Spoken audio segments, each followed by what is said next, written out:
I want to say we started about, what, 3 weeks ago? You were 3 weeks. That was 2 weeks ago. So 3 weeks, yeah.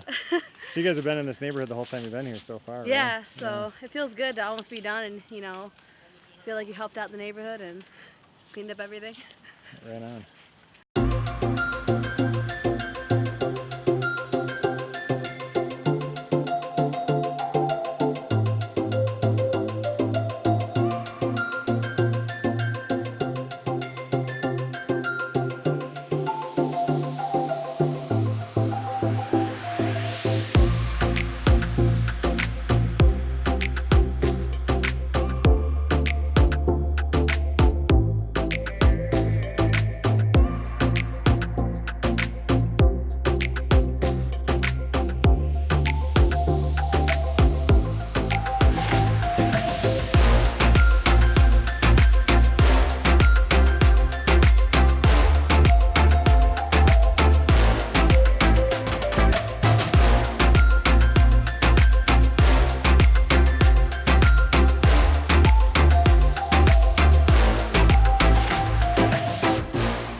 Probably 7 years ago or so when we really started looking at, where we were working and the type of work we were doing. It was shortly after I started here that we started asking ourselves the question of, is the work that we're doing affecting the most people possible? Our mission was quality of life in the Saginaw Bay watershed. That's a pretty broad topic, and naturally the work that we were doing was incredibly important, that we continue to do, which is large tract conservation easements, protecting habitat for wildlife, providing recreational open space, all of those things. But a focus towards where the real deep needs of the region were in terms of land use was something that we really had to kind of hone in on. And we just started to ask questions of the people that we were working with, of the communities that we served. We just thought, what could we be doing more? What are we capable of doing? And how could we be applying our skills and our trade, in a populated area context? And from that was born projects like the Janet H. Nash Riverfront Preserve, the Pollinator Project, Michigan Sugar Trails, Discovery Preserve, the Golson Natural Area in Bay City. A wide collection of projects, really kind of came out of that line of thinking. My name's Anna Arce. I'm a Saginaw native, so really love working for the company and helping out my community. I go to school at University of Michigan Flint for wildlife biology, and hopefully one day I'd love to work with large carnivores, preferably wolves. So that's kind of what I want to do. Well, my name's Haas Meyer. I'm 21. I go to school at Delta College studying art. My name's Logan Elliott. I live in Midland, but I'm in Saginaw a lot. So I knew Ted before, and he told me about this really cool opportunity, so I thought I'd try on the team. My name is Richard Givan. This is my second year with Saginaw Basin Land Conservancy. This is an amazing crew. Right, hi, I'm Logan. I'm an intern here at the SBLC. Go to Michigan State. I'm a major in Sustainable Parks and Rec.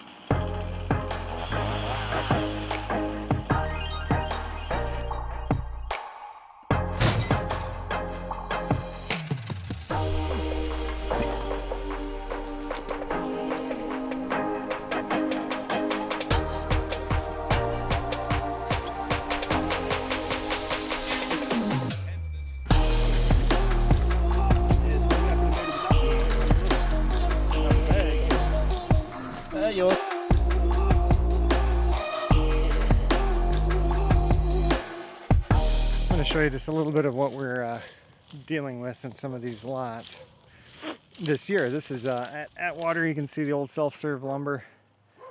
Across the street there, you can see there's the seeds crew. Here's our crew back here. And this is a big mess. Unfortunately, a lot of this stuff is along the fence line here. Hey, Pooch. Look over here, and you can kind of get an impression of what we're coming across sometimes. This is all up and down the fence line back here. And yeah, it's a big old mess. There's a lot of plastics here. I'm gonna give you a little bit closer view of some of this stuff. You know, in a very endearing way, I like to say that the Pollinator Project is an inch deep and a mile wide. So it is a low-level investment to a wide area. So, you know, we're working in big neighborhoods, lots of vacant land, many lots, hundreds, literally 1,500 lots across the city of Saginaw. And we've been working with, you know, like a critical mass in this neighborhood, in that neighborhood, trying to turn the tide on non-structural blight in those areas. So we do that, of course, by removing woody vegetation, pulling trash off the site, spraying and killing all the weeds, and then replacing it with flowers. You know, basically is what we do, a ground flower. You know, ground covers with flowers, wildflowers in there that are beneficial to pollinators. And that particular project, what it does is it gives meaning to those properties. It puts a program on those properties. You know, where maybe there was one house left on a block and all the other houses have been demolished and nobody lives there anymore, you ended up with this situation where the person that lived in that house was completely isolated. And by adding program to those lots, you know, we've really, I think, made a difference and connected with a lot of people in a meaningful way. We've put them back on the map. Really couldn't be more pleased with how this particular lot came in. This is on Cary Street, just south of the water treatment plant here in Saginaw, and you can see that the early bloom is really pretty exceptional.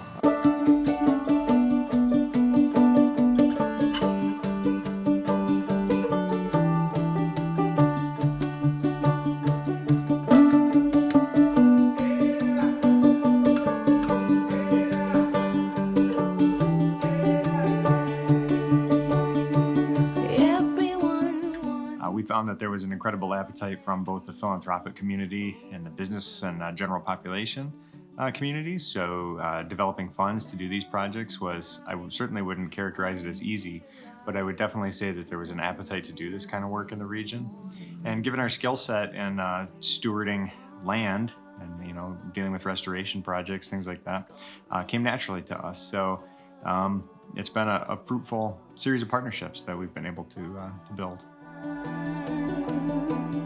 I wanna be in. I knew from the start I would get in over my head. Your playful heart. Janet H. Nash is an incredible project that we're happy to be done with, but incredibly proud of having done. That project, it's a several acre site right on the Saginaw River, essentially across the river from downtown. And it was a parking lot, but it was a dilapidated parking lot in need of a lot of investment. You know, light poles falling over, concrete and asphalt broken up. The short story is that we removed about 6,000 cubic yards of material from that site. So a parking lot, there was actually another parking lot underneath the parking lot, so 2 parking lots. And, you know, all of the metal and the infrastructure, everything was torn out of there, and we replaced it with 6,000 yards of clean fill. So, you know, clay soils, clay, and then also, you know, better soils, and then compost. That was all amended. Planted with wildflowers, we added a trail. You know, you can see in some of the aerial views from this year that, boy, you know, after just a couple of seasons, it has really grown in nice. And now it's a sort of a living outdoor classroom for SASA. That SASA community has really embraced it. And, you know, it's the first section of kind of that improved rail trail on that side of the river. So we believe that it's a precursor to many good things to come. I hear a light pulsing through the solid ground, between the splintered concrete where the sprouting weeds struggle to reclaim the barren earth that it once dominated with untamed majesty. They look towards the sun, hoping to capture a moment of heat to last them through the night. Even the street lamps don't radiate like they used to. When the sun rises, the poles stay stagnant, but cast a shadow towards us, like dark, slender fingers, reaching. When the ground is tilled, there is something more potent revealed that soaks deep down into the soil, nourishing it in preparation for a seeding that will spring into fruition at autumn's wake. The growing roots intertwine and lock and embody the community and its influence on the preservation of nature. Thank you very much.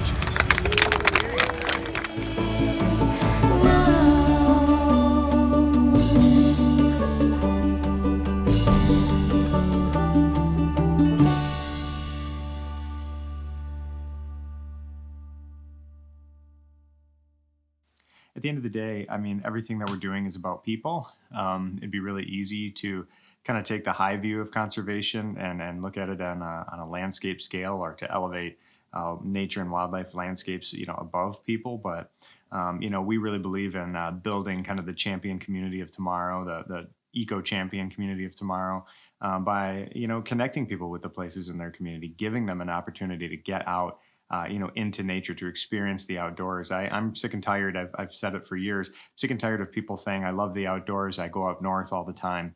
We want people to explore and enjoy and have adventures, here at home in our backyard, because the more people that get outside and use our trails and use our rivers and streams and lakes, that enjoy our wooded areas and our wetlands, that experience wildlife here, the more people around here that do that, the more people that are going to give a damn when push comes to shove and these properties need to be conserved and protected, when they need to be improved, when we need to keep them free of contaminants, free of litter and trash and debris, and to set aside those special places that we can all enjoy. And that's really what our urban work and our connecting with the community here in Bay City and Saginaw in particular.